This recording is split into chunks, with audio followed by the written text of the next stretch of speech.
cease to persuade my loving Proteus. Home-keeping youth of ever homely wits, were it not affection's chains thy tender days, to see the sweet glances of thy honored love, I rather would entreat thy company to see the wonders of the world abroad than live in dully sluggard eyes at home. But where art thou youth with shapeless idleness? And since thou lovest, love still, and thrive therein, even as I would when I too love begin. Wilt thou be gone? Sweet Valentine, adieu. Think on thy Proteus when thou haply seest some rare, noteworthy object in thy travel. Wish me partaker in thy happiness, whenever thou dost meet good hap. And in thy danger, if danger ever do environ thee, commend thy grievance to my holy prayers, for I will be thy beadsman Valentine.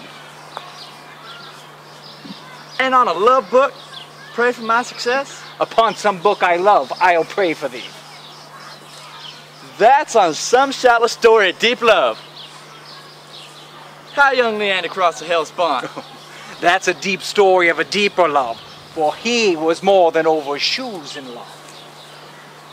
'Tis true, for you are over boots in love, and yet you never swum the Hellespont. Over the boots, nay, give me not the boots. No, I will not for boots you not. What? To be in love, where scorn is bought with groans, coy looks with hot soul sighs, one fading moment's mirth with 20 watchful, weary, tedious nights. If haply won, perhaps a hapless gain. If lost, why then a grievous labor won. However, but a folly bought with wit, we're also wit by folly vanquished. So by your circumstance, you call me fool. So by your circumstance, I fear you prove. 'Tis love you cavil at, I am not love. Love is your master, for he masters you. And he that is so yoked by a fool, methinks should not be chronicled for wise. Yet writers say, even in the sweetest bud the eating canker dwells, and so in eating love inhabits in the finest wits of all. Sir Proteus, save you. Saw you, my master? But now he parted hence to embark from Milan. 20 to 1, and he shipped already. And I played the sheep in losing him. Indeed, the sheep doth very often stray, and if the shepherd be a while away. You conclude my master's a shepherd, then, and I a sheep? I do. Well, then my horns are his horns, without wake or sleep. A silly answer and well-fitting, a sheep. This proves me still a sheep. I and thy master a shepherd. Nay, that I can deny by a circumstance. It shall go hard, but I'll prove it by another. The shepherd seeks the sheep, and not the sheep the shepherd. But I seek my master seeks not me, therefore I am no sheep. The sheep for fodder follows the shepherd for food follows not the sheep.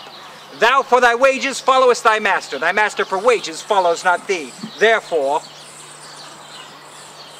thou art a sheep.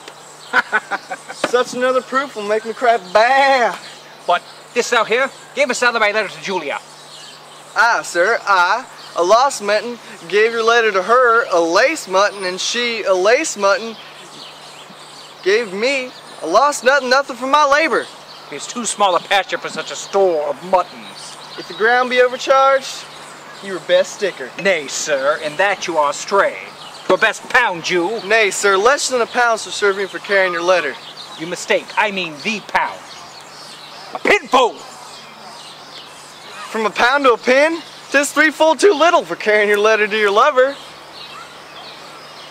But what said she?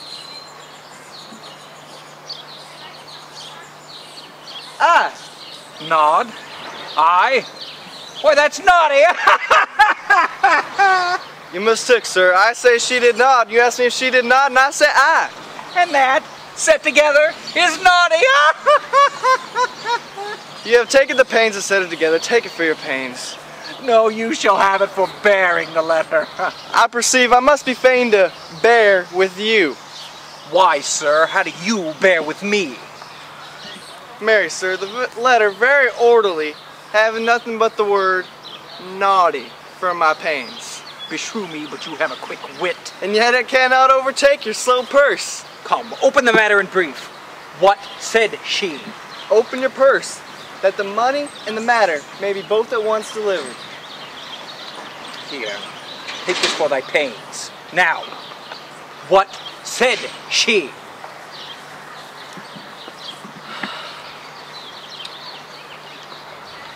No, not so much as a ducat for delivering your letter. I fear she'll prove as hard to you that brought your mind. But I fear she'll prove as hard to you in telling your mind. Give her no tokens but stones, for she's as hard as steel. What said she? Nothing? No, not so much as, take this for thy pains. To testify your bounty, I thank you. You have discerned me, and acquittal whereof, henceforth, carry your letters yourself, and so, sir, I'll commend you to my master. Go, be gone, get thee from hence. Thesebius.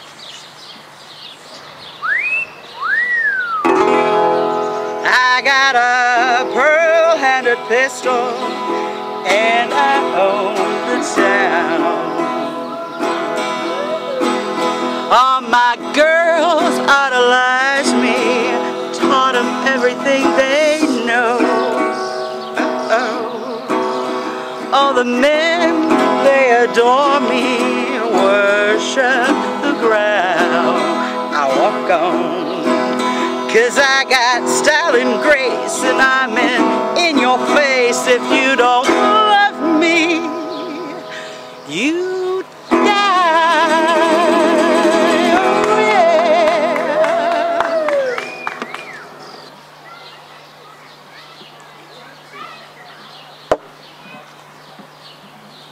I am but a fool, look you, and yet I have the wit to think my master's a kind of a knave.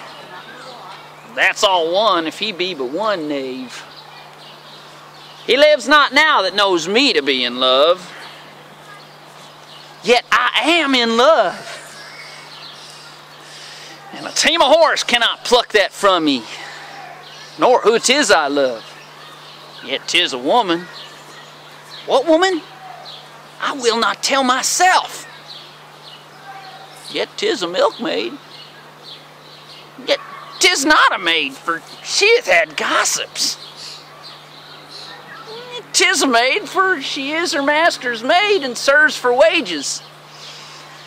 She hath as much qualities as a water spaniel, which is much in a bare Christian.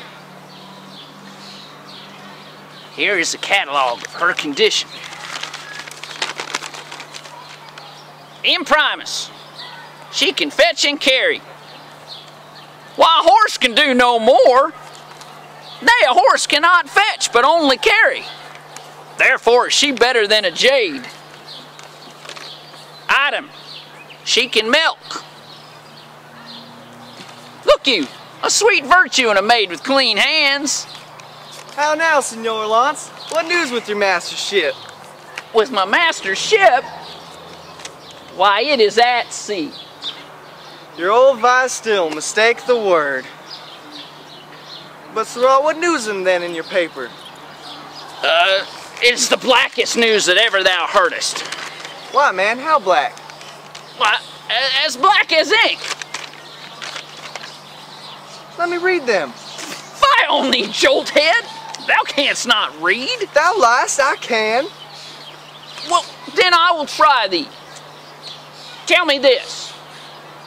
Who begot thee? Mary, the son of my grandfather. Oh, illiterate loiterer. It was the son of thy grandmother. This proves thou canst not read. Come, fool, come, try me in thy paper. There, and St. Nicholas be thy speed.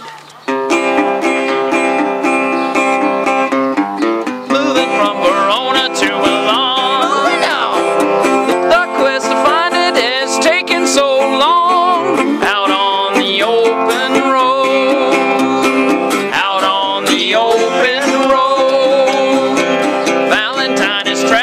running with speed. That's fast. That's fast. That's fast. That's really fast. Out on the open road. Out on the open road.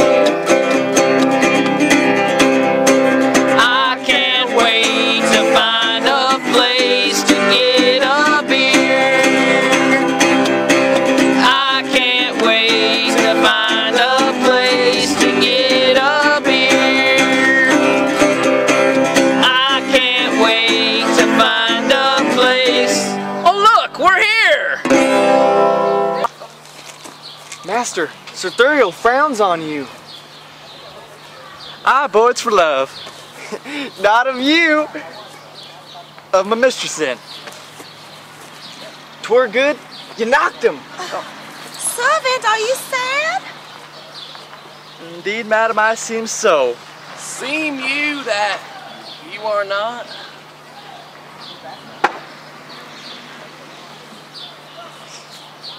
Happily I do. So do counterfeits. So do you. What seem I that I am not? Wise, What instance of the contrary? your folly. How quote you, my folly? I quoted in your jerkin. My jerkin is a doublet. Well then, I'll double your folly. How?